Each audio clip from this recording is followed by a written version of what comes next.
بنورنا الدنيا وننشر في الفضاء أملا ونعلي عزم همتنا فمن طلب العلا وصل. الحمد لله رب العالمين والصلاة والسلام على سيد الأنبياء والمرسلين وخاتم النبيين محمد وعلى آله وأصحابه أجمعين أما بعد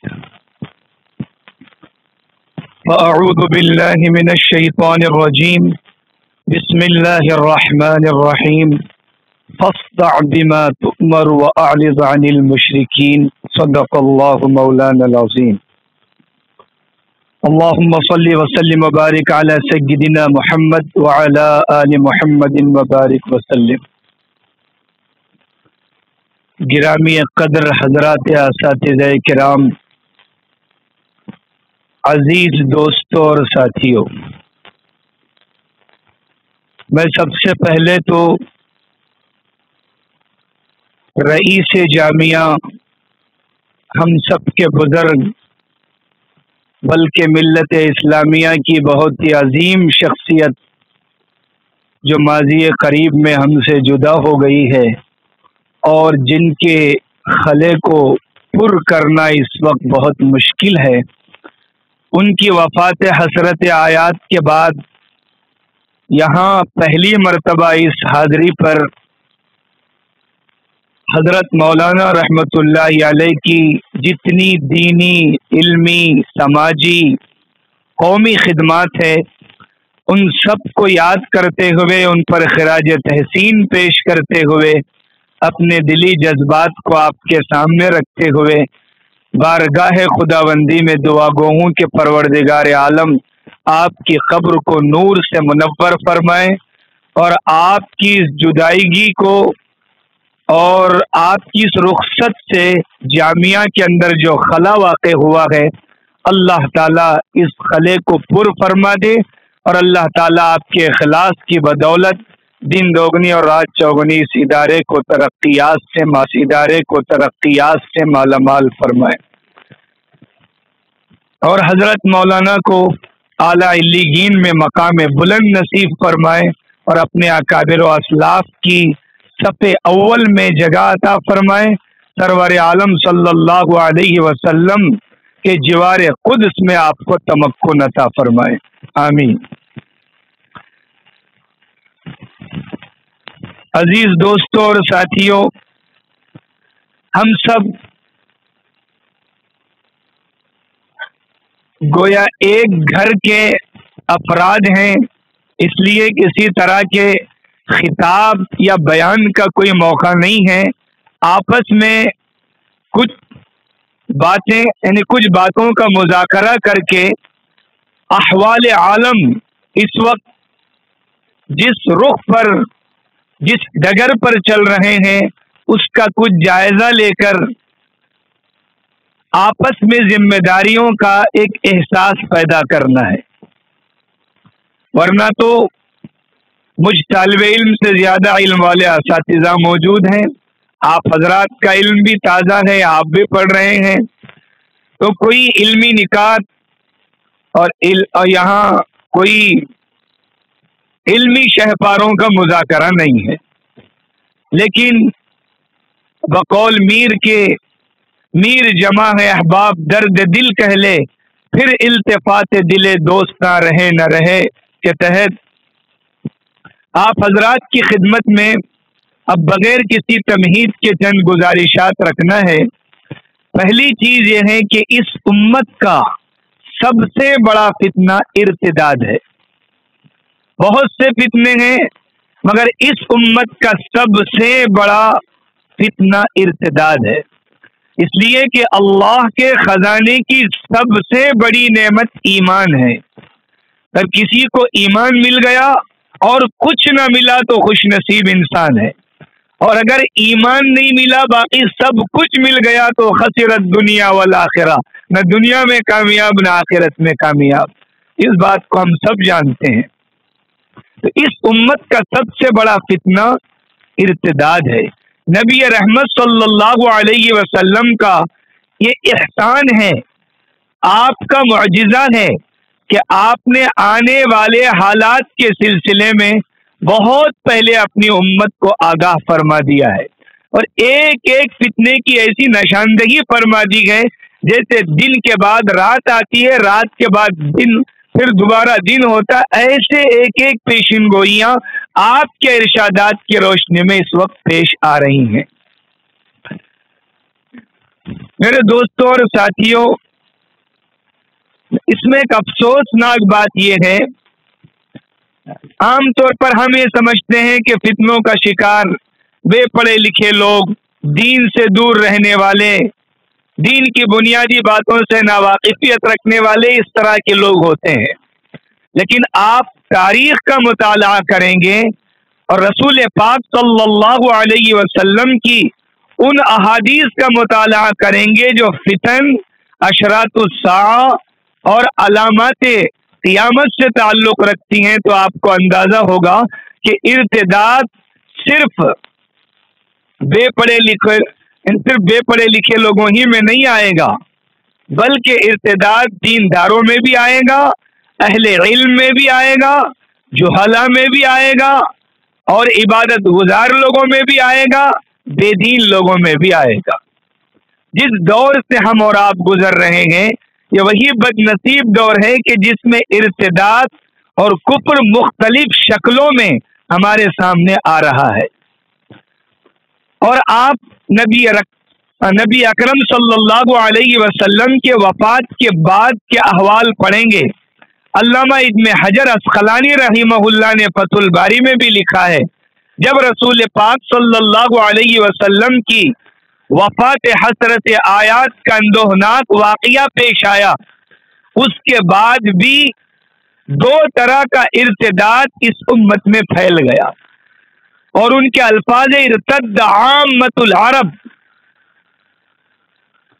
ارتداد عمومی سطح پر پھیلتا گیا جب صدیق اکبر رضی اللہ تعالیٰ عنہ خلیفہ ہوئے، اور وہ دو طرح کا ارتداد تھا۔ ایک کھلا ارتداد، جو لوگ پہلے بت پرستی کرتے تھے پھر مسلمان ہو گئے، ان کے دل میں ابھی ایمان داخل نہیں ہوا تھا، یہ لوگ دوبارہ پھر بت پرستی کا شکار ہو گئے، یہ ایک طرح کا ارتداد۔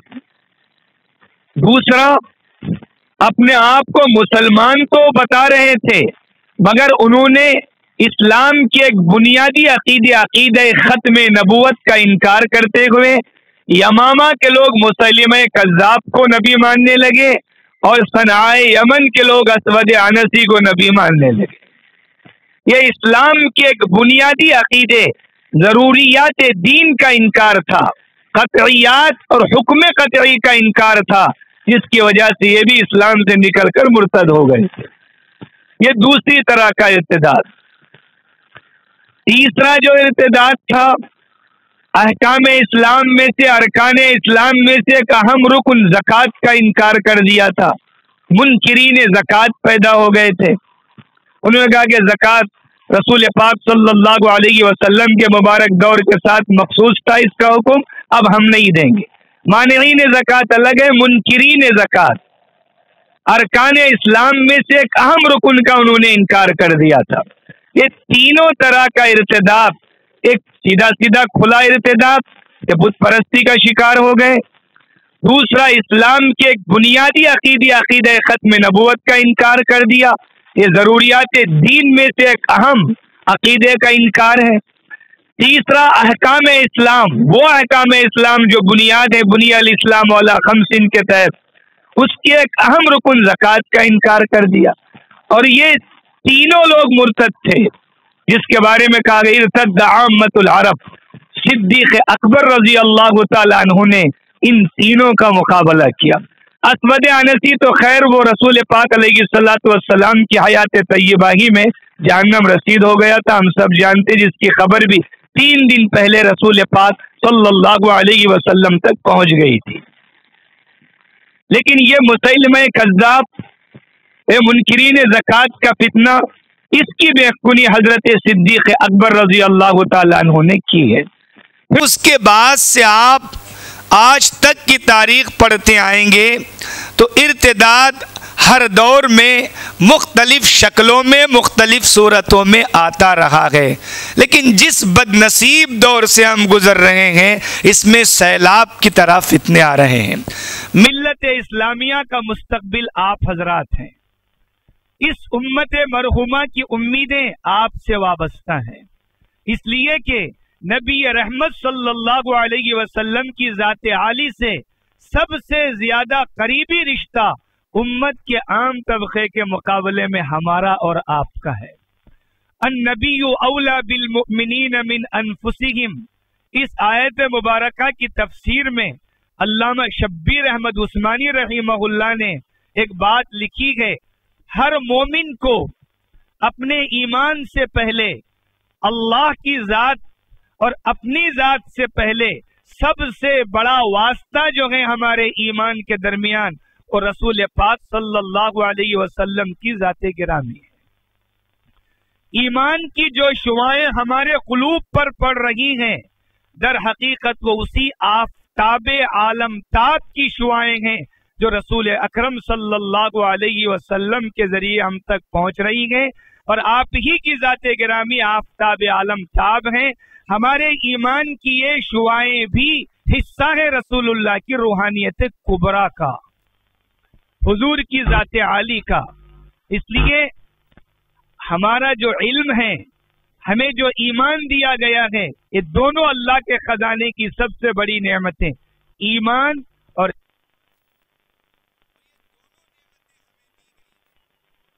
نعمتوں کے بیچ میں سب سے بڑا واسطہ، سب سے بڑا ذریعہ، سب سے بڑا وسیلہ رسول پاک صلی اللہ علیہ وسلم کی ذات عالی ہے۔ لہذا حضور سے سب سے قریبی رشتہ میرا اور آپ کا ہے۔ جو علم ہم پڑھ رہے ہیں اس کی ایک ایک حدیث قال رسول اللہ سے گزر کر یعنی ہمارے دین پڑھ رہی ہے، اور اس کی ایک ایک آیت رسول اللہ کے قلب اطہر سے منتقل ہو کر ہم پر پہنچی ہے۔ دین کا ایک ایک حکم ذات رسول کے واسطے سے وہ حکم شرعی بنا ہے، اگر درمیان سے رسول اللہ صلی اللہ علیہ وسلم کو ہٹا دیا جائے تو پھر یہ چیز دین نہیں رہتی ہے۔ اور اتنا قریبی تعلق میرا اور آپ کا اللہ کے پیغمبر علیہ الصلاۃ والسلام سے ہے۔ امت کا جو تعلق ہے وہ بھی ہے، مگر امت کے عام طبقے کا تعلق میرے اور آپ کے مقابلے میں نمبر 2 پر ہیں۔ نمبر 1 پر تعلق میرا اور آپ کا اللہ کے پیغمبر علیہ الصلاۃ والسلام سے ہے۔ یہ سارے علوم نبوت اسی واسطے سے اللہ کے پاس سے اسی واسطے سے آئے ہیں۔ تو ختم نبوت کی حفاظت، نہج نبوت کی حفاظت، کار نبوت کی حفاظت، درد نبوت کو اپنے اندر پیدا کرنا، یہ سب بھی ہم سب کی اولین ذمہ داری ہے۔ بس اس کو ہم سب کو سمجھنا چاہیے۔ میں اپنی بات ختم کرنے کی طرف آتا ہوں۔ جس دور سے ہم اور آپ گزر رہے ہیں یہ دجالی فتنوں کا دور ہے، اور جیسے میں نے شروع میں عرض کیا، ارتداد کفر اصلی کے مقابلے میں بھی اللہ کے نزدیک بہت خطرناک چیز ہے۔ علامہ ابن نجیم رحمہ اللہ نے لکھا ہے، صاحب الاشباح والنظائر، فقد ظہر ان الردت افحش من الکفر الاصلی فی الدنیا والآخرہ۔ دنیا اور آخرت دونوں میں ارتداد اور ردت چونکہ بغاوت ہے، ایک آدمی شروع سے ہی کافر رہا، یہودی رہا، عیسائی رہا، اس کے مقدر کی بات، اسلام کو قبول کر کے اپنے آپ کو مسلمان بتا کر پھر اسلام کے خلاف بغاوت کر جانا اللہ کے نزدیک بہت ہی خطرناک اور سنگین جرم ہے۔ اس لیے اسلامی حکومت میں اس کی سزا بھی بڑی خطرناک ہے۔ اس لیے عزیز دوستوں اور ساتھیوں، ارتداد بہت ہی خطرناک چیز ہے، اور افسوس کی بات یہ ہے کہ اس زمانے میں اہل علم کا طبقہ، دیندار گھرانے، دعوت و تبلیغ سے جڑے ہوئے لوگ اس طرح کے فتنوں کا شکار ہوتے جا رہے ہیں۔ رسول پاک صلی اللہ علیہ وسلم نے جن کوششوں، جن محنتوں کے ساتھ اس دین کو ہم تک پہنچایا تھا، اور حضور نے اپنی آرزو ظاہر کی، یعنی نکاح کے موقع پر تزوج الولود الودود فإنی اباحی بکم الامم، قیامت کے دن امت کی کثرت پر رسول پاک صلی اللہ علیہ وسلم نے اپنے فخر کا اظہار فرمایا۔ وہیں حضور کی یہ تکلیف اور آپ کا یہ افسوس بھی احادیث طیبہ میں موجود ہے۔ جب فتح مکہ کا واقعہ پیش آیا، بڑی تعداد میں لوگ اسلام میں داخل ہوئے، تو ایک مرتبہ حضور نے سورہ نصر کی تلاوت فرمائی، اذا جاء نصر اللہ والفتح، اور پوری سورت تلاوت فرما کر فرمایا وَسَيَخْرُجُونَ مِنْهُ أَفْوَاجًا كَمَا دَخَلُوا فِيهِ أَفْوَاجًا، ایک دور ایسا آئے گا کہ میری یہ امت فوج در فوج بڑی تعداد میں دین سے نکلتی چلی جائے گی، جیسے کہ آج بڑی تعداد میں میرے دین میں داخل ہوئی ہے۔ اور ایک حدیث میں آپ نے فرمایا لا تقوم الساعة حتى تلحق قبائل من امتی بالمشرکین وحتى ان يعبدوا الاوثان وسيكون بعدی 30 کذابون کلهم یزعم انه نبی وانا خاتم النبیین لا نبی بعدی۔ ترمذی شریف کی حدیث، اس میں بھی دونوں طرح کے ارتداد کا ذکر ہے۔ پہلے اس میں کھلے کھلے ارتداد، قبائل من امتی، بڑے امت کے خاندان مشرکین کے ساتھ مل جائیں گے، یعنی کھلا شرک کرنے لگیں گے، یہ بھی ہو رہا ہے۔ دوسرا، قطعیات دین میں سے، ضروریات دین میں سے کسی بنیادی ضرورت کا انکار کر کے مرتد ہو جانا، جیسے شکیل بن حنیف ہے، گور شاہی ہے، اور اسی طریقے سے یہ قادیانی ہیں، صدیق دیندار ہیں، جاوید احمد غامدی ہیں۔ اس طرح کے فتنے بھی اپنے آپ کو مسلمان بتا کر مگر اسلام کے باغی بنے ہوئے ہیں، ایمان کی صورت میں کفر کی تبلیغ کر رہے ہیں اور حق کا نام لے کر باطل کی ترویج کر رہے ہیں۔ یہ اس دور سے ہم گزر رہے ہیں۔ اس لیے عزیز دوستوں اور ساتھیوں، آپ امت کی امنگ ہیں، آپ مستقبل کا سرمایہ ہیں، آپ محمد الرسول اللہ صلی اللہ علیہ وسلم کے سپاہی ہیں۔ اس لیے میں آپ سے آخری گزارش کرتے ہوئے اپنی بات ختم کروں گا۔ ہم جہاں بھی گئے، جہاں علماء کرام ان فتنوں کا شکار ہوئے، پڑوس ملک میں بنوری ٹاؤن جیسے جامعہ اسلامیہ، بنوری ٹاؤن جیسے بافیض ادارے کے ساتھ فضلاء جاوید احمد غامدی کے فتنے کا شکار ہو رہے ہیں، اور بعض جگہ دیکھنے میں آیا علماء عرب کے اندر بعض لوگ وہ ارتدادی فتنوں کا شکار ہو رہے ہیں۔ ہندوستان میں کئی حفاظ ائمہ، بعض علماء فتنے شکیل کا شکار ہو گئے۔ تو یہ ہمارے لیے بڑی ڈرنے کی بات ہے۔ اس لیے 4 چیزوں پر ہماری نظر ہونی چاہیے۔ انبیاء کے علاوہ کسی کے ایمان کی گارنٹی نہیں ہے۔ صحابہ کا ایمان محفوظ ہے اور تمام صحابہ جنتی ہے، قرآن کا اعلان ہے، مگر اصول یہ ہے کہ انبیاء کے علاوہ کسی کے ایمان کی گارنٹی نہیں ہے۔ صحابہ کے ایمان پر پوری امت مجتمع ہے۔ وَكُلًّا وَعَدَ اللَّهُ الْحُسْنَى، سارے صحابہ جنتی ہے، ادنا سے ادنا صحابی بھی ارتداد کا شکار الحمدللہ وفات رسول کے بعد نہیں ہوئے ہیں۔ یہ پوری امت کا متفق علیہ فیصلہ ہے۔ تو یہ ایک چیز یہ ہے کہ اس زمانے میں اللہ سے ہدایت کی دعائیں کثرت سے کرنے کی ضرورت ہے۔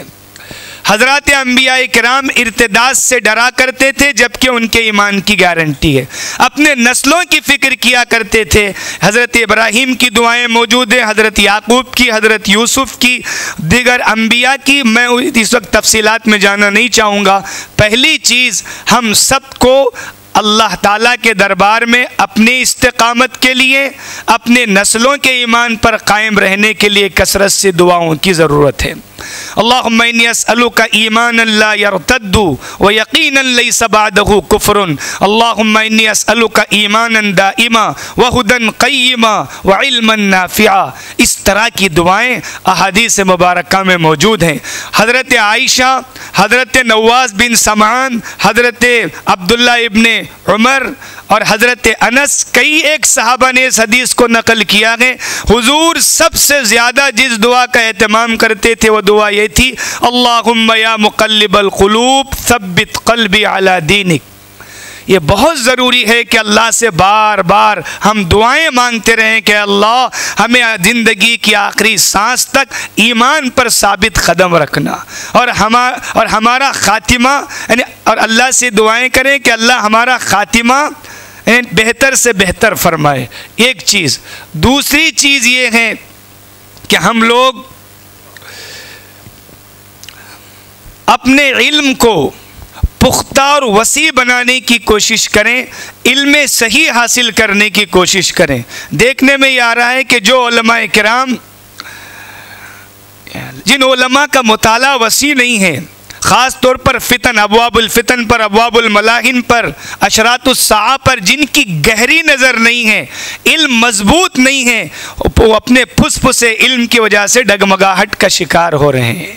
اس لیے مضبوط علم حاصل کرنے کی کوشش کریں، ہمارا مطالعہ بہت وسیع اور پختہ ہونا چاہیے۔ نمبر 3، نہج سلف کے پابند رہیں۔ قرآن مجید کی تفسیر میں، حدیث کی تشریح میں، علم کلام کے مسئلے میں، فقہ میں نہج سلف پر جمہور کے موقف سے ہٹنے سے مکمل احتیاط کریں۔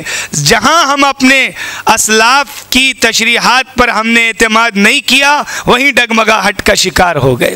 یہ تفصیل کا موقع نہیں، تفسیر میں مفہوم متواتر، حدیث کی تشریح میں مفہوم متواتر، اور علم کلام میں بھی متفق علیہ مسئلہ، فقہ میں بھی جمہور کا موقف، ہر چیز کے اندر امت کے اجتماعی اور متفق علیہ موقف پر اور اپنے اسلاف کی تشریحات پر اعتماد کریں۔ اگر اس سے ذرا برابر ادھر سے ادھر ہو جائیں گے تو پھر ہماری گمراہی ہمارا مقدر بن سکتی ہے۔ اللہ ہم سب کی حفاظت فرمائے۔ اور آخری اور چوتھی گزارش یہ ہے کہ وقت زیادہ ہو گیا ہے، آخری اور چوتھی گزارش یہ ہے کہ ہم عقائد پر خوب محنت کریں۔ تفصیلات مولانا بتلائیں گے۔ اپنے گھر والوں کو بھی عقائد سمجھائیں، اپنے بیوی بچوں کو بھی سمجھائیں، خود بھی عقائد کا مضبوط علم حاصل کریں۔ اس لیے کہ ہمارے کئی علماء بیچارے جو ان فتنوں کا شکار ہو گئے، اس کی ایک بنیادی وجہ یہ تھی کہ عقائد کا ان کو صحیح علم نہیں تھا، اور اس کے لیے جو ضروری کتابیں ہیں اس کو لیں۔ اس وقت میں صرف 2 کتابوں کا نام لے کر اپنی جگہ لوں گا، باقی مولانا بات کریں گے۔ ایک کتاب ہے کفر و ارتداد کا زمانہ اور امت مسلمہ کی غفلت و بے حسی۔ اس میں موجودہ دور کے نقشے کو کسی حد تک اچھے انداز میں بیان کیا گیا ہے۔ اور ایک جو نئے مدعیان مہدویت، مدعیان مسیحیت پیدا ہو رہے ہیں، ان پر شیطان کے کیسے حملے ہوتے ہیں، اس کو سمجھنے کے لیے ایک بہترین کتاب علامہ ابن تیمیہ کی ہے، الفرقان بین اولیاء الشیطان و اولیاء الرحمن۔ میرے پاس PDF ہے، میں مفتی صاحب کو بھیج دوں گا۔ یہ اس زمانے کی بہت ہی اہم کتاب ہے، الفرقان بین اولیاء الشیطان و اولیاء الرحمن۔ اس کتاب کو پڑھیں، اس میں مدعیان نبوت کا ذکر ہے، اور ان پر شیطان نے کس طرح حملے کیے، کس طرح ان پر الہام شیطانی ہوا اور وہ کیسے گمراہ ہو گئے۔ اس سلسلے میں بڑی اچھی انہوں نے تفصیل لکھی ہے۔ میں چونکہ اتنی ہی بات میری زیادہ ہو گئی، میں آپ تمام حضرات سے پھر ایک مرتبہ یہ گزارش کرتے ہوئے اپنی جگہ لوں گا۔ اس وقت امت بڑی قسم پرسی کے عالم میں ہے، ایمان کے اعتبار سے ایمرجنسی جیسے حالات ہیں، کہیں گور شاہی، کہیں شکیلی، کہیں قادیانی، کہیں غامدی، اور کہیں انجینئر علی مرزا، کہیں الہاد و دہریت، کہیں کچھ۔ اسلام پر چاروں طرف سے الغار ہے۔ اب ہم غازیان مصطفیٰ ہی کو اسی الغار کا مقابلہ کرنے کے لیے بس تیار ہونا ہے۔ یہ پوری میری گفتگو کا طالب علمانہ گفتگو کا خلاصہ ہے۔ میں انہی چند کلمات پر اپنی بات ختم کرتا ہوں۔ امید ہے آپ حضرات یہاں سے ایک فکر لے کر جائیں گے۔ میں جامعہ کے اساتذہ کا، حضرت رئیس جامعہ کا دل کے گہرائیوں سے شکریہ ادا کرتا ہوں۔ پھر ایک مرتبہ حضرت سابق رئیس جامعہ رحمہ اللہ کی ان کی وفات پر اللہ کے دربار عالی میں دعا کرتے ہوئے کہ پروردگار عالم مولانا کی قبر پر اپنی رحمتوں کی برسات برسائیں، اللہ تعالیٰ انہیں اپنی خدمات کا بہترین بدلہ نصیب فرمائے۔ وآخر دعوانا ان الحمد للہ رب العالمین۔ الحمد للہ وحدہ والصلاة والسلام علی من لا نبی بعدہ، اما بعد۔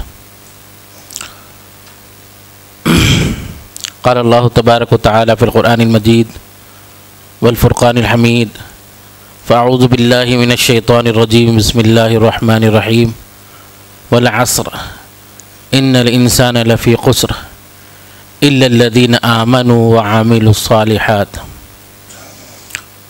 محترم و معزز علماء اکرام، عزیز ساتھیوں اور دوستو، ہمارے لیے بڑی سعادت کا موقع ہے کہ جامعہ میں آج آپ کے سامنے عقائد کی اہمیت اور ارتدادی فتنوں سے متعلق چند باتیں رکھنے کا موقع ملا۔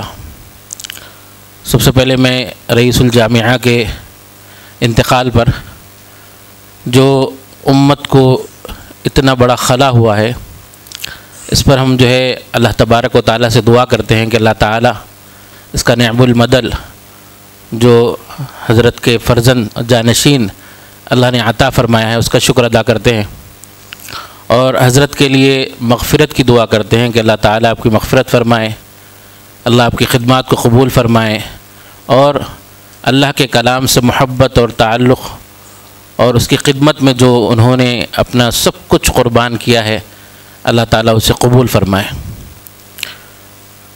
یہ ہمارے لیے سعادت کی بات ہے کہ ایک ایسے ادارے میں ہم ہیں جہاں کے ذمہ دار بیدار مغز ہیں اور حالات کو سمجھتے ہیں، اور ہم کو ایسی تیاری کرا رہے ہیں جس کو آئندہ آنے والے حالات میں خاص طور سے فتنوں کے مقابلے میں میدان عمل میں اترنے کے بعد جن چیزوں سے جوجھنے والے ہیں اللہ تعالیٰ نے وہ ہمارے لیے یہاں نصیب فرمایا، تو اس کی آپ کو سب سے پہلے قدر کرنی چاہیے کہ اللہ تعالیٰ نے ایسا موقع ہمیں نصیب فرمایا ہے۔ اس وقت جیسا کہ مفتی صاحب نے آپ کے سامنے ارتداد سے متعلق باتیں بتائی ہے، مختصر وقت ہے اس لیے کچھ اہم باتیں آپ کے سامنے پیش کرنے کی کوشش کروں گا۔ سب سے بنیادی بات یہ سمجھیں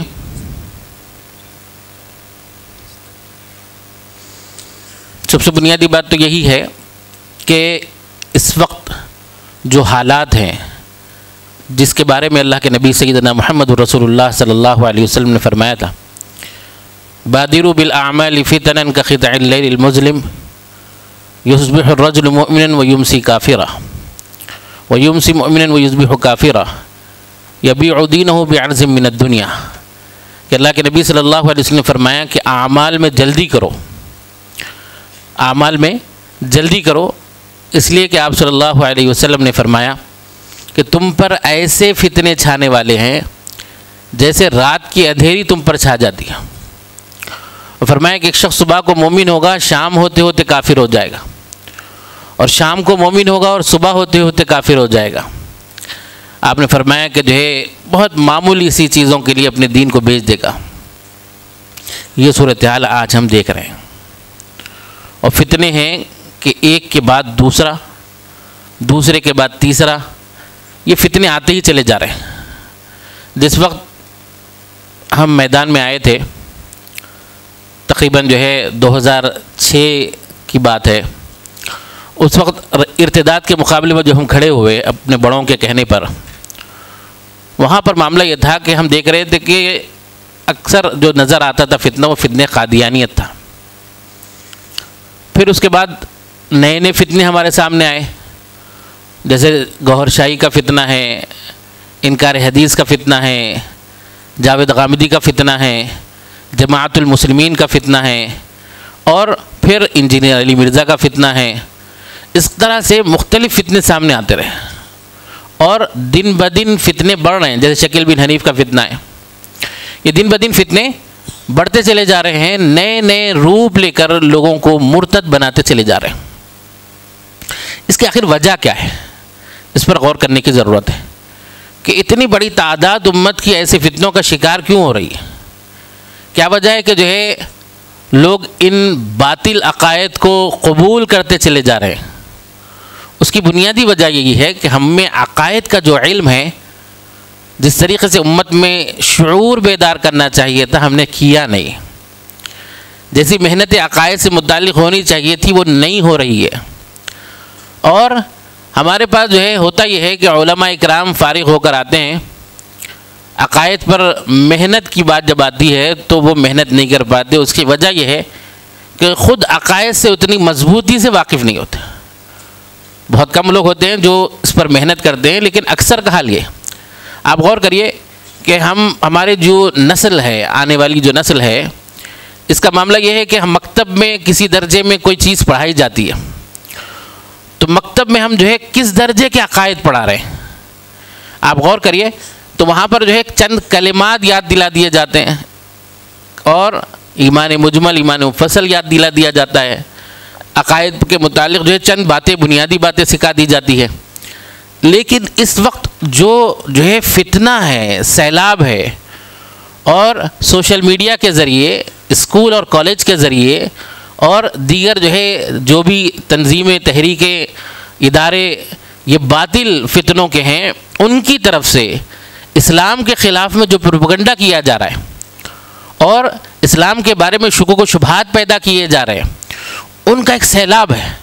اور ان کے مقابلے میں ہمارے پاس جو ہے تیاری نہیں ہے.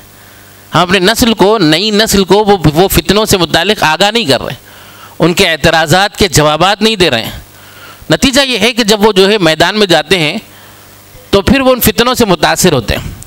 دوسرا مرحلہ آپ غور کریے کہ یہ مکتب کے بعد وہ اسکولنگ میں چلے جاتے ہیں. وہاں پر کیا ہے؟ وہاں پر دین کی بات تو نہیں پڑھائی جا رہی ہے، وہاں پر جو ہے عصری علوم پڑھائے جا رہے ہیں. اچھا، پھر کون سا راستہ ہے جہاں تک ان تک عقیدہ پہنچے، بنیادی باتیں پہنچے؟ تو وہ جمعے کا موقع ہے. تو جمعے کے موقع میں ہم دیکھ رہے ہیں کہ ہمارے پاس اصلاحی بیانات ہوتے ہیں، اصلاح معاشرہ سے متعلق بیانات ہوتے ہیں، لیکن عقائد کے متعلق بات نہیں ہوتی. اور نہ ہی کوئی خصوصی نشستیں ہیں، نہ کوئی خصوصی جو ہے نظام ہے جس میں عقائد سے متعلق لوگوں کو جو ہے آگاہ کیا جائے. اور موجودہ دور میں جو فکر ہے، اسلام مخالف فکر، اس سے متعلق کوئی آگاہی نہیں ہے. نتیجہ یہ ہے کہ جو مسلم بچیاں اسکول اور کالجز میں پڑھ رہی ہیں، ان کے ذہنوں میں یہ بات ڈالی جا رہی ہے کہ اسلام میں ان کے حقوق کو جو ہے سپریس کیا گیا، ان کے حقوق کو دبایا گیا. اور یہ کہا جاتا ہے کہ ان کو طلاق کا حق نہیں دیا گیا، وراثت کا بنیادی حق نہیں دیا گیا، اور یہ کہا جاتا ہے کہ ان کو گواہی نہیں دینی جاتی ہے، اور ان کو جو ہے برابر کا حق نہیں دیا گیا. یہ ساری چیزیں اور اس جیسی بہت باتیں ان کے ذہنوں میں ڈالی جا رہی ہیں. اب آپ بتائیے کہ ہمارے پاس کون سا نظام ہے جس کے ذریعے ان تک یہ پیغام پہنچے کہ اسلام نے عورت کو کیا مقام دیا ہے، اور جن باتوں پر اعتراض کیا جا رہا ہے ان سے متعلق جوابات کہاں دیے جا رہے ہیں. یہ ایک بہت بنیادی بات ہے. ایک اور فتنہ ہے جس کا معاملہ جو ہم دیکھ رہے ہیں کہ ہماری نسل میں پیدا ہو رہا ہے، وہ ہے الحاد و دہریت کا معاملہ، فکری ارتداد کا معاملہ، کہ نوجوان دین پر انہیں بھروسہ نہیں ہے. اللہ اور اس کے رسول جس نظام میں پڑھ رہے ہیں، آپ غور کریے کہ ہمارا بچہ صبح سے لے کر شام تک اس کا جو کوالٹی وقت ہوتا ہے، وہ وقت گزرتا ہے اسکول اور کالج میں. اس کے استاد ہوتے ہیں مشرک، ملحد، بے دین لوگ، وہ اس کے استاد ہوتے ہیں، اور صبح سے شام تک وہ وقت جو ہے وہیں پر گزارتا ہے. آپ بتائیے کہ استاد کا اثر بچوں میں آئے گا یا نہیں آئے گا؟ اگر وہ جو ہے کفر کر رہا ہے، کتنے ہی فیسٹیول آتے ہیں، کتنی ہی عید آتی ہیں، اس موقع پر مبارکبادیاں دی جاتی ہیں، ان اعمال میں شریک کیا جاتا ہے، یہاں تک کہ شرکی اعمال میں ان کو شریک کیا جاتا ہے. ایسے ماحول میں بچہ پل رہا ہے، بڑھ رہا ہے، اور ان کی باتوں کو سن رہا ہے، اسلام پر اعتراضات کو سن رہا ہے، اسلام سے متعلق شکوک و شبہات کو سن رہا ہے، تو کیا اس کے دل میں ایمان باقی رہے گا؟ اور پھر جب وہ گھر کو واپس آتا ہے تو کون سا نظام ہے جس کے ذریعے اس کے اندر جو ہے عقائد سے متعلق پختگی کی بات کی جا رہی ہے؟ آپ غور کریے کہ ہمارے جمعے کے موقع پر کبھی توحید کے اوپر آپ نے مضمون سنا؟ کبھی شرک کی حقیقت کو بیان کیا جا رہا ہے؟ کبھی ان مضامین کو جو اس وقت فتنے اور ارتداد پھیل رہے ہیں ان کے اوپر بیانات ہو رہے ہیں؟ دور دور تک یہ نظام نہیں ہے. اب جب لوگ مرتد ہوتے ہیں تب افسوس کیا جاتا ہے ایسے کیسے نوجوان مرتد ہو رہے ہیں، ایک اسلامی گھرانے میں پیدا ہوا پھر کیسے متاثر ہو گیا؟ تو وہ تو بالکل کوہرا ہے. کیا اس کو وحی آئے گی؟ کیا الہام آئے گا؟ کیا جو ہے اس کو کیسے اس کو پتہ چلے گا کہ حقیقت اسلام کیا ہے، عقائد اسلام کیا ہے، اسلام کی سب جو ہے جو خصوصیات ہیں، سارے عالم میں اللہ تعالیٰ نے جو اسلام کو جو خصوصیت دی ہے، تمام مذاہب میں اس کی جو اہمیت اور فوقیت ہے وہ کیا ہے، کیسے معلوم ہوگا؟ تو یہ ایک بہت بنیادی مسئلہ۔ اور تیسرا معاملہ ہے یہ فتنوں کا، جو ارتدادی فتنے، قادیانیت ہے، شکیلیت ہے، گوہر شاہی کا فتنہ ہے، انکار حدیث کا فتنہ ہے، جو اسلام کے نام پر لوگوں میں ارتداد کو پھیلا رہے ہیں، جو اسلام کے نام پر گمراہ کر رہے ہیں۔ اللہ کے نبی صلی اللہ علیہ وسلم نے فرمایا کہ سیکون فی امتی، ان قریب میری امت میں لوگ آئیں گے۔ کون آئیں گے؟ فرمایا کذاب اور دجال لوگ آئیں گے۔ کیا کریں گے؟ فرمایا اتونکم من الحادیث بما لم تسمعوا انتم ولا آباؤکم، تمہارے پاس ایسی نئی نئی باتیں لے کر آئیں گے جس کو نہ تم نے سنا ہوگا نہ تمہارے آباء و اجداد نے سنا ہوگا۔ آپ نے اس کا حل کیا بتایا؟ فَإِيَّاكُمْ وَإِيَّاهُمْ لَا يُضِلُّونَكُمْ وَلَا يُفْتِنُونَكُمْ، فرمایا کہ ایسے فتنوں کے قریب نہ جاؤ اور تم جو ہے اپنے آپ کو بھی بچاؤ، کس سے؟ ان کی گمراہیوں، ان کی ضلالتوں سے۔ تو اللہ کے نبی صلی اللہ علیہ وسلم نے ہمیں آگاہ کیا تھا۔ اب معاملہ یہ ہے کہ جیسے مفتی صاحب نے بتایا کہ ارتداد جو ہے بڑی پیمانے پہ آ رہا ہے اور لوگ مرتد ہو رہے ہیں، لوگوں کو صحیح عقیدہ معلوم نہیں ہے، اور مسلسل جو ہے ہم دیکھ رہے ہیں کہ ایک بڑی تعداد ہے جو ارتداد کی طرف جا رہی ہے۔ اس کا روک تھام کیسے کیا جائے؟ میں نے آپ کو سامنے 3 بنیادی باتیں بتائی۔ نمبر 1 جو ہے جو ارتداد آ رہا ہے وہ کیا ہے؟ وہ جو ہے شرک کا، بت پرستی کا، اور یہ جو ہے شک و شبہات کا۔ ایسے ہی دوسرا مسئلہ کیا ہے؟ وہ قادیانیت اور اس جیسے فتنوں کا معاملہ ہے۔ تیسرا دین بیزاری کا معاملہ ہے، الحاد و دہریت کا معاملہ ہے۔ ان سب کی جڑ کیا ہے؟ ان سب کی جڑ ہے عقائد سے ناواقفیت، اور وہ اسلام کی بنیادی باتیں لوگوں کو سمجھانا، لوگوں کو جو ہے عقائد سے واقف کرانا، دین کی بنیادوں کو ان کے سامنے رکھنا، اللہ تعالیٰ نے اسلام کو جو فوقیت دی ہے اس کو واضح کرنا، یہ سب کی جڑ ہے۔ اور اس سلسلے میں چونکہ ایک سیلاب ہے اور لوگ مسلسل ہم دیکھ رہے ہیں کہ جو ہے لوگوں کے ذہنوں میں وسوسے ڈالے جا رہے ہیں اور ان کے دلوں میں شکوک و شبہات ڈالے جا رہے ہیں، ایسے میں اگر ہم چاہتے ہیں کہ ہماری نسل کے ایمان کی حفاظت ہو تو عقائد کو عام کرنے کی ضرورت ہے۔ ہم کیا کریں؟ الحمدللہ ابھی آپ لوگ طالب علم ہیں اور جو ہے اتنے مبارک ادارے میں پڑھ رہے ہیں، ایسے جو ہے ادارے میں اللہ تعالی نے آپ کو جو ہے موقع دیا۔ کرنا کیا ہے؟ کرنا یہ ہے کہ اس سلسلے میں ابھی سے تیاری شروع کی جائے۔ سب سے پہلے بنیادی عقائد سے واقفیت کی ضرورت ہے۔ معاملہ کیا ہے؟ ان فتنوں کے بڑھنے میں کچھ ہمارا بھی رول ہے۔ ایک طرف غفلت کہ ہم لوگوں کو عقائد نہیں بتا رہے ہیں، دوسرا مسئلہ سب سے بڑا ہے وہ یہ کہ ہم افراط و تفرید کا شکار ہیں۔ وہ کیا ہے؟ وہ یہ ہے کہ ہم کو عقائد سے متعلق جیسا شعور ہونا چاہیے وہ نہیں ہے۔ وہ کیا ہے؟ وہ یہ کہ ہم کو جو ہے عقائد سے متعلق جو اصول ہے وہ معلوم ہونا چاہیے۔ نتیجہ یہ ہے کہ اصول معلوم نہیں ہے تو ہم ہر فتنے کو ایک ہی نگاہ سے دیکھتے ہیں۔ آپ غور کریے کہ کبھی جو ہے بات آتی ہے قادیانیت کی، شکیلیت کی، گوہر شاہی کی، تو اسی میں ہم غیر مقلدین کو بھی ملا دیتے ہیں، اسی میں ہم جماعت اسلامی کو بھی ملا دیتے ہیں، اسی میں دیگر فتنوں کو بھی ملا دیتے ہیں۔ نتیجہ کیا ہوتا ہے کہ لوگ کنفیوز ہو جاتے ہیں کہ آخر حقیقت کیا ہے۔ آپ بتائیے کہ ایک فتنہ ہے جو کافر ہیں، مرتد ہیں، اور ایک فتنہ ہے جو اہل سنہ والجماعت سے خارج ہے یا تھوڑا سا جو ہے ان کے معاملات میں ہمارا اختلاف ہے، تو دونوں کو اگر ہم ایک بنا دیں تو پھر جو ہے لوگوں میں ہمارے لیے اعتبار ختم ہو جاتا ہے، اعتماد ختم ہو جاتا ہے، اور لوگ جو ہے اس کے بارے میں حقیقت نہیں جانتے۔ نتیجہ یہ ہوتا ہے کہ ہم سے دوری ہو جاتی ہے، اور معاملہ یہ ہوتا ہے کہ جو ہے ہمارے پاس جو لوگ اسلام میں داخل ہیں ہم ان کو کافر بنا رہے ہیں، ہم ان کو جو ہے گمراہ قرار دے رہے ہیں۔ یہ جو بنیادی بات ہے اس کو سمجھنے کی ضرورت ہے۔ اگر ہم اصول سے واقف ہوں گے نا تو پھر یہ غلطیاں نہیں ہوں گی۔ کیا سمجھنے کی ضرورت ہے؟ دیکھیے ایک بات کہ جو شخص ضروریات دین کا منکر ہوگا وہ جو ہے کافر ہے۔ ضروریات دین کیا ہے؟ ضروریات دین وہ امور ہیں جو قطعی طور پر تواتر سے ہمارے پاس پہنچے ہوں اللہ کے نبی صلی اللہ علیہ وسلم سے۔ اب وہ کیا ہے؟ وہ چیز ہے جس میں اتنا واضح معاملات، دین کے وہ واضح معاملات جو بداہتاً ہم تک پہنچے ہیں، جیسے اس سے متعلق کوئی تعلیم کی ضرورت نہیں۔ ایک مسلم گھرانے میں ایک نوجوان پیدا ہوا، ایک شخص پیدا ہوا، تو اس کو جو ہے یہ تعلیم دینے کی ضرورت نہیں ہے جو ضروریات دین ہوتی ہیں۔ مثلا نماز ہے، روزہ ہے، زکوٰۃ ہے، حج ہے، یہ وہ چیزیں ہیں جو ہر مسلم گھرانے میں جو پیدا ہونے والا جانتا ہے کہ یہ ہم پر فرض ہے۔ اسی طریقے سے وہ چیزیں جو حرام ہیں جیسے شراب ہے، زنا ہے، قتل ہے، سود ہے، یہ وہ چیزیں ہیں جس کو بتانے کی ضرورت نہیں ہے کہ یہ حرام ہے، یہ ہر شخص جانتا ہے۔ ایسے ہی جو ہے وہ چیزیں جو ہے جس کو ہم عقائد میں مانتے ہیں کہ اللہ کو ایک ماننا، اس کے رسولوں کو ماننا اور فرشتوں کو ماننا، تقدیر کو ماننا، آخرت کو ماننا، یہ وہ چیزیں ہیں جسے ضروریات دین کہا جاتا ہے۔ میں نے شروع میں کہا کہ وہ چیزیں جو قطعی طور پر سیدنا محمد الرسول اللہ صلی اللہ علیہ وسلم سے ثابت ہو، قطعی اور تواتر سے ثابت ہو، وہ ضروریات دین ہیں۔ اب یہ سمجھیے کہ جو اس کا منکر ہوگا وہ کافر ہوگا، جو اس کا منکر ہوگا وہ کافر ہوگا۔ اب دوسرا مرحلہ آتا ہے کہ قطعیات نہیں بلکہ ظنیات کا معاملہ ہے۔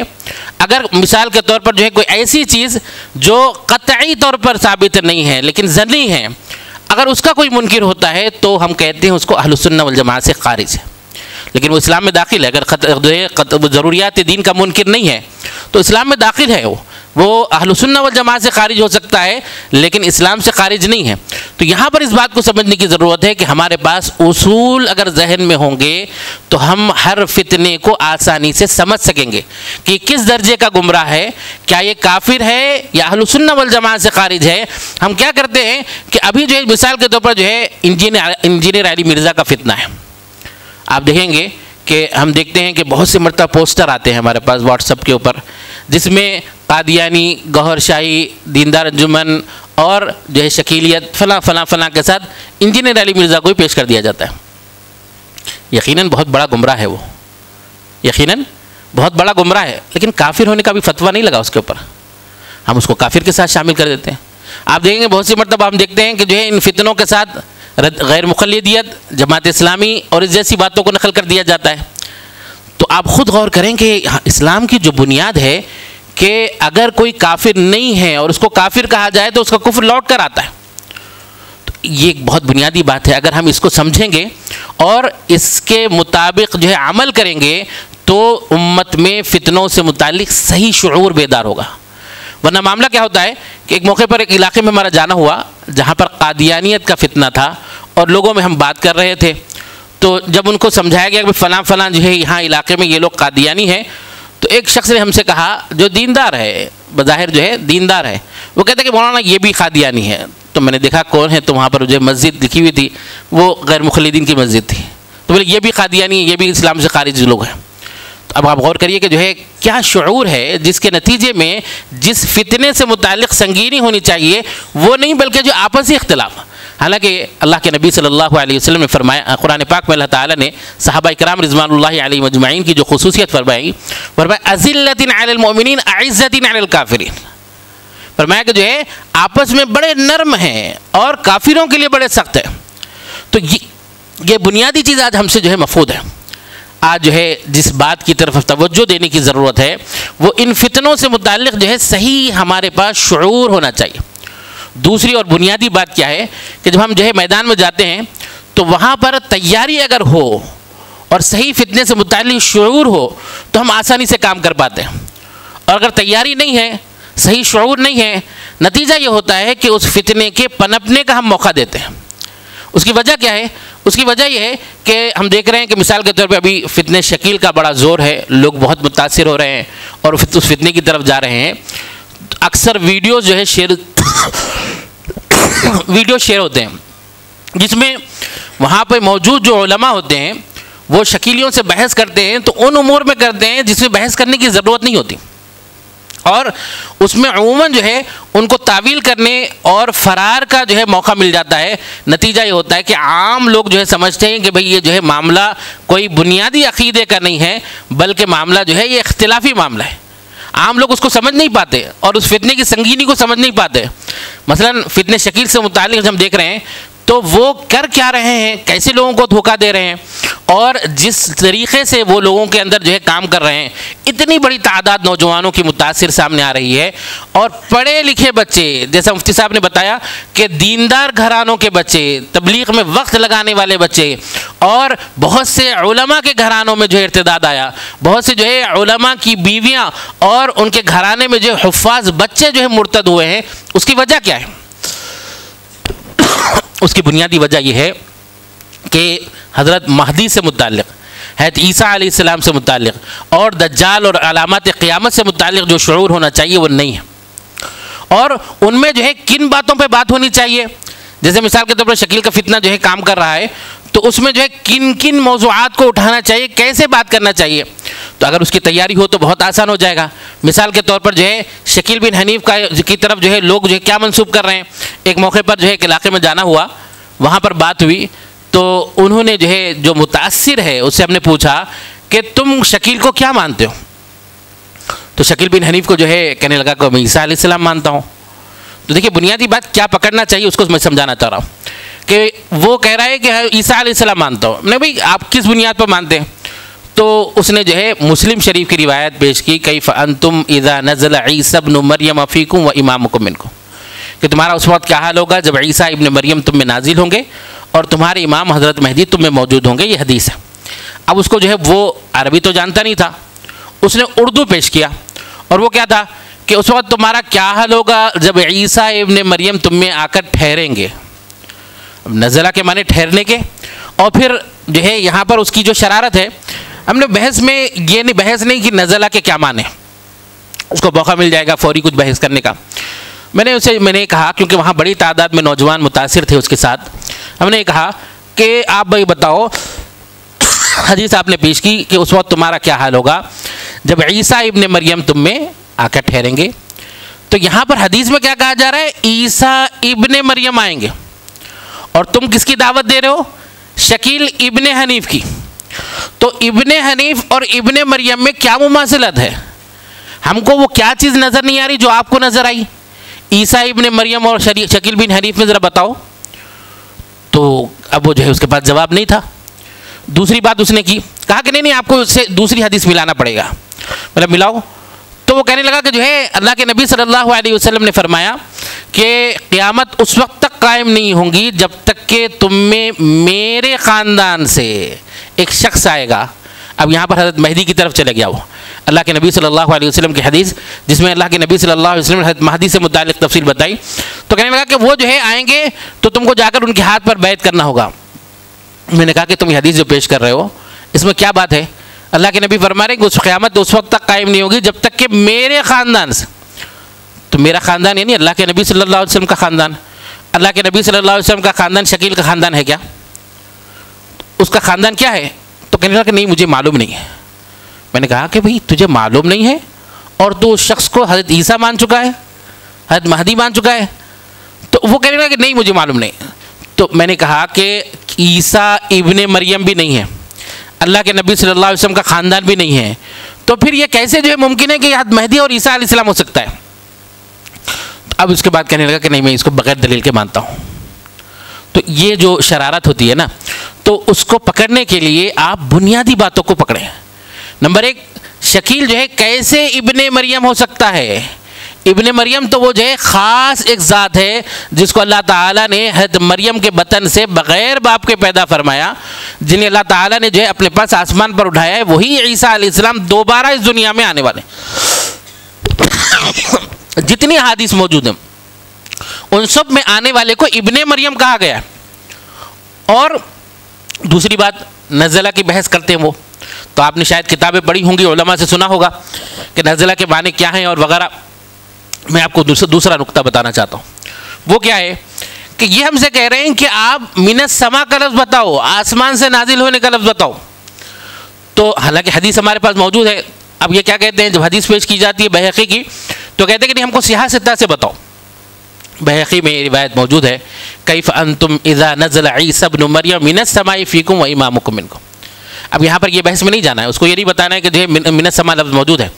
سوال یہ اس سے کرنا ہے، بعض مرتبہ جو ہے فتنوں سے سوال کرنے میں آپ کو جو ہے اس کی حقیقت واضح ہو جاتی. تو معاملہ یہ ہے، اسے سوال یہ کرنا چاہیے کہ کیا تم شکیل بن حنیف کے بارے میں عقیدہ، حضرت عیسیٰ علیہ السلام کے بارے میں عقیدہ رکھتے ہو کہ حضرت عیسیٰ علیہ السلام آسمان پر ہیں؟ وہ مانتے ہیں کہ ہاں حضرت عیسیٰ علیہ السلام آسمان پر ہیں۔ میں نے کہا کہ بھئی تم یہ مانتے ہو؟ تو کہا ہاں مانتے ہیں۔ تو میں نے کہا کہ آپ جیسے مجھ سے من السما کا لفظ مانگ رہے ہیں نا، ایسے ہی الی السما کا لفظ بتاؤ۔ حضرت عیسیٰ علیہ السلام آسمان پر گئے ہیں، اس کا لفظ سما کے ساتھ بتاؤ، آسمان کا لفظ بتاؤ کہاں پر ہے۔ نہ قرآن میں آپ کو ملے گا نہ حدیث سے ملے گا۔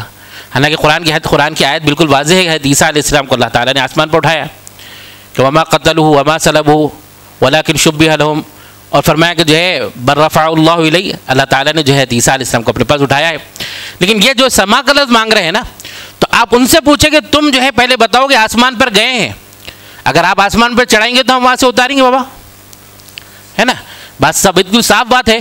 اگر آپ جو ہے ان کو وہ باتیں جو وہ رٹے ہوئے ہیں، اگر آپ وہ پوچھیں گے، وہ بحث کریں گے، تو وہ تو جو ہے کھیلے گا، اور لوگ عام جو لوگ ہوں گے آپ کے سامنے بیٹھے ہوئے جو سن رہے ہیں، وہ سمجھیں گے کہ یہ کوئی اختلافی بحث چل رہی ہے۔ اگر آپ ان کو وہ باتیں پوچھیں گے جو ان کو رٹے ہوئے نہیں ہیں اور جس میں وہ بالکل جو ہے جواب ہی نہیں دے پائیں گے، ان باتوں کو پوچھنا ہے۔ مثلا دوسرا مسئلہ ابن مریم تو ہے ہی نہیں ہے نا۔ دوسرا مسئلہ کیا ہے کہ شکیل جو ہے مہدی ہونے کا دعویٰ کرتا ہے۔ اب ہم جب کہیں گے اس کو جو ہے اللہ کے نبی صلی اللہ علیہ وسلم نے فرمایا المہدی منی، مہدی میرے خاندان سے ہے، اور اللہ کے نبی صلی اللہ علیہ وسلم نے فرمایا کہ ان کے والد کا نام میرے والد کے نام کے مطابق ہوگا، تو یہ تعویل کرتے رہتا ہے اور کہتا ہے کہ جو جھوٹ کو اس نے کہا اس کی جھوٹ واضح ہو گیا۔ اس نے اپنی کتابوں میں لکھا ہے یہ صاف طور پر، حضرت مولانا اسعد قاسم سنبھلی صاحب کے جو ہے مناظرہ جو تحریری ہوا، اس کے جواب میں اس نے لکھا کہ میرا نام محمد شکیل بن حنیف ہے، بار بار اصرار سے کہا، اور جب بھی ہم شکیلیوں سے ملتے تھے تو کہتے کہ آپ پورا نام لو، محمد شکیل بن حنیف کہو۔ بعد میں اس کا جھوٹ واضح ہو گیا۔ وہ جھوٹ یہ تھا کہ اس کی جب سرٹیفکیٹ نکلے انٹر کے اور جو ہے SSC کے، تو اس میں محمد ہے ہی نہیں، اس میں احمد ہے، شکیل احمد اس کا نام تھا۔ اب ہم جب اس کو پیش کر رہے تو کہتے نہیں احمد تو ہے نا۔ تو ہم نے کہا بھائی یہ تمہارے جو چور تھا نا، یہ چور کیسے واضح ہو گیا؟ تم نے جو ہے کتابوں میں لکھا باضابطہ محمد ہے میرا نام، یہ جو تم نے جھوٹ لکھا ہے نا وہ خود واضح ہو گیا کہ تمہاری جو حقیقت کیا ہے۔ دوسری بات یہ لوگ کیا کہتے ہیں کہ شکیل جو ہے مہدی ہے، اللہ کے نبی فرمایا کہ اللہ کے نبی صلی اللہ علیہ وسلم فرمایا یملک العرب، حضرت مہدی جو ہوں گے وہ عرب کے بادشاہ ہوں گے، یملک 7 سنین، وہ 7 سال تک حکومت کریں گے۔ اب آپ بتائیے کہ شکیل کہاں حکومت کر رہا ہے؟ اور یہ بات جب پوچھی گئی ایک موقع پر یہاں احمد نگر کے قریب میں، مہاراشٹر کا ایک علاقہ ہے احمد نگر، وہاں جانا ہوا، ایک نوجوان اس فتنے سے متاثر ہوا، ہم نے اس سے بات کی، تمام دلائل دیے، دلائل کے بعد میں نے اس سے پوچھا کہ اللہ کے نبی صلی اللہ علیہ وسلم نے فرمایا کہ حضرت مہدی آئیں گے تو دنیا میں عدل اور انصاف کو قائم کریں گے جیسے وہ ظلم و جور سے بھری ہوئی ہوگی۔ تو آج، اور دوسری بات اللہ کے نبی صلی اللہ علیہ وسلم نے فرمایا کہ جو ہے وہ اعماق و دابق میں جمع ہوں گے، اور وہاں پر جو ہے ایک ایسی جنگ پیش آئیں گی ملک شام میں جہاں دنیا نے ایسی جنگ نہیں دیکھی ہوگی۔ تو حضرت مہدی کی تو یہ کام ہے، تم کہاں ہیں آج؟ اور آج فلسطین کے جو حالات ہیں جس میں اگر تم دعوے دار ہو تو جاؤ نا بھائی وہاں پر امن قائم کرو اور وہاں پر جا کے کام کرو۔ جب اس نوجوان کو میں نے یہ بات پوچھی کہ تم جو مہدی جس کو مان رہے ہو وہ کیوں نہیں جاتا وہاں پر ملک شام میں، اور کیوں نہیں جاتا فلسطین میں جا کر وہاں معاملے کو حل کیوں نہیں کرتا؟ تو کہنے لگے نہیں وہ تو پڑے گاؤں میں امن قائم کر رہے ہیں۔ تو بھائی پڑے گاؤں ہے کتنا؟ تو بتاتے کہ جو ہے 150 سے 200 جو ہے مکانات وہاں پر ہیں، اس میں امن قائم کر رہے ہیں۔ آج سے تقریباً میں 15 سال پرانی ایک بات بتا رہا ہوں کہ ایک نوجوان سے ملاقات ہوئی جو متاثر تھا فتنے سے۔ میں نے اس سے پوچھا کہ عادل کیسے قائم کر رہے ہیں؟ اللہ کے نبی صلی اللہ علیہ وسلم نے فرمایا عادل قائم کریں گے۔ تو بولے کہ جو ایک مرتبہ ان کا ایک رائٹ ہینڈ ہے جماعت علی، اس کی بلی نے کسی اور دوسرے آدمی کے چوزے کو کھا لیا۔ تو اب یہ جو ہے مہدی جس کو ہم بولتے ہیں مہندی لگا ہوا ہے، مہدی، یہ مہدی وہ مہدی نہیں ہے جو امن قائم کریں گے پوری دنیا میں، بلکہ ہاتھوں میں عورتیں لگاتی ہیں نا مہندی، تو وہ والا مہدی ہے۔ تو اس کے پاس معاملہ گیا تو اس نے کیا کیا، امن کیسے قائم کیا کہ اس نے جو اس کو ایک چھڑی سے وہ بلی کو مارا اور کہا کہ جاؤ امن قائم ہو گیا۔ دوسری بنیادی بات، آخری بات کیونکہ وقت ختم ہے، آخری بات وہ یہ کہ اللہ کے نبی صلی اللہ علیہ وسلم نے فرمایا کہ حضرت مہدی جو آئیں گے اور حضرت عیسیٰ علیہ السلام جو آئیں گے وہ یفیض المال، وہ مال کو تقسیم کریں گے، ولا یقبل احد، کہ اس کو کوئی دوسرا قبول کرنے والا نہیں ہوگا. یہ بنیادی بات اللہ کے نبی صلی اللہ علیہ وسلم حضرت عیسیٰ علیہ السلام اور حضرت مہدی کے متعلق بتائی کہ وہ مال کو اتنا تقسیم کریں گے کہ کوئی قبول کرنے والا باقی نہیں رہے گا. ابھی چند لوگ جو فتنے سے متاثر تھے توبہ کر آئے، بڑا وقت گزرا ان کا وہاں پر، تو انہوں نے وہ بتا رہے ہیں کہ شکیل جو ہے اپنے ماننے والوں میں فرق کرتا ہے. جو اسے چندہ دیتا ہے اور زیادہ چندہ دیتا ہے اس کو جو ہے بڑا قریب رکھتا ہے، اور جو اس کو چندہ نہیں دیتا اس کو ذرا دور رکھتا ہے. تو یہ کون سا مہدی ہے، یہ کون سا ہے عیسیٰ علیہ السلام ہے جو ہے مال کو تقسیم کرنے کے بجائے مال لے رہے ہیں، چندہ لے رہے ہیں؟ آپ بتائیے کہ جو ہے کیسا یہ مذاق ہے اللہ اور اس کے رسول کی باتوں کا. اللہ کے نبی صلی اللہ علیہ وسلم نے آخری دور کے بڑے واقعات کو جو بیان فرمایا، جس کے آنے کے بعد پوری دنیا میں انقلاب آئے گا، پوری دنیا میں جو ہے امن قائم ہوگا، فتنہ اور فساد ختم ہوگا، اور ہر طرف جو ظلم سے دنیا بھری ہوئی ہوگی اس کو عدل اور انصاف سے بھر دیا جائے گا. ایسے بڑے واقعے کو لے جا کر ایک گلی اور ایک کوچے میں لے آ کر بند کر رہے ہیں، اور وہ جو ہے چند گھروں میں پڑے گاؤں اور فلاں میں جو ہے لے آ کر اس کو بند کر رہے ہیں. اور کام کیا کر رہے ہیں؟ ہماری امت کے نوجوانوں کو مرتد بنانے کا کام کر رہے ہیں. ایسے میں ہماری یہی ذمہ داری ہے کہ لوگوں میں شعور بیدار کرنا ہے، لوگوں میں صحیح عقائد پہنچانا ہے، حضرت مہدی سے متعلق، حضرت عیسیٰ علیہ السلام سے متعلق، دجال سے متعلق، ختم نبوت سے متعلق. ایسے ہی بنیادی طور پر توحید، رسالت، آخرت، شرک کی حقیقت لوگوں میں خوب کھول کر بیان کرنے کی ضرورت ہے. اگر ہم یہ کریں گے تو امید رکھی جا سکتی ہے کہ آئندہ جو ہے نوجوان، ہماری نسلیں ایمان سے جو ہے ان کے محفوظ رہے، اور یہ کفر اور الحاد و دہریت اور زندیقیت سے محفوظ رہے. اور اللہ تعالیٰ سے ہم امید رکھتے ہیں کہ آپ حضرات ماشاءاللہ یہاں پر محنت کر رہے ہیں، یہاں پر پڑھ رہے ہیں.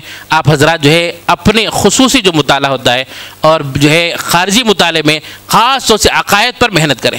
اس سے متعلق جو چھوٹے چھوٹے رسائل ہیں، خاص طور سے حضرت مولانا خالد سیف اللہ رحمانی صاحب کا جو ایک رسالہ ہے آسان علم کلام کے نام سے، وہ بڑا مفید ہے. اس میں انہوں نے تمام مضامین کو جو ہے بیان کیا ہے. ایسی جو ہے عقائد اہل السنہ والجماعہ کے نام سے پڑوسی ملک کے جو مولانا مسعود صاحب ہیں ان کا جو ہے ایک رسالہ ہے جو آسانی سے جو ہے انٹرنیٹ پر اویلیبل ہے. اور اس طریقے سے جو ہے بنیادی طور پر عقائد سے متعلق اور فتنوں سے متعلق جو ہے جانکاری حاصل کریں، اور جو مقالات ہے دارالعلوم دیوبند کے ان مقالات کو جو ہے وہ پڑھیں. تو انشاءاللہ ہم سمجھتے ہیں کہ بہت بنیادی باتیں آپ کے سامنے آئیں گی، اور ہم جو ہے الحمدللہ اس ادارے میں آپ کے پاس جو محنت ہو رہی ہے، کوششیں ہو رہی ہے، یہ یقیناً جو ہے رنگ لائیں گی. اللہ تعالی ہمیں جو ہے صحیح عمل کرنے کی توفیق عطا فرمائے، اور جیسی محنتوں کی ضرورت ہے، جیسی فکر کی ضرورت ہے، اللہ تعالی وہ فکر کرنے کی توفیق عطا فرمائے. وآخر دعوانا الحمدللہ.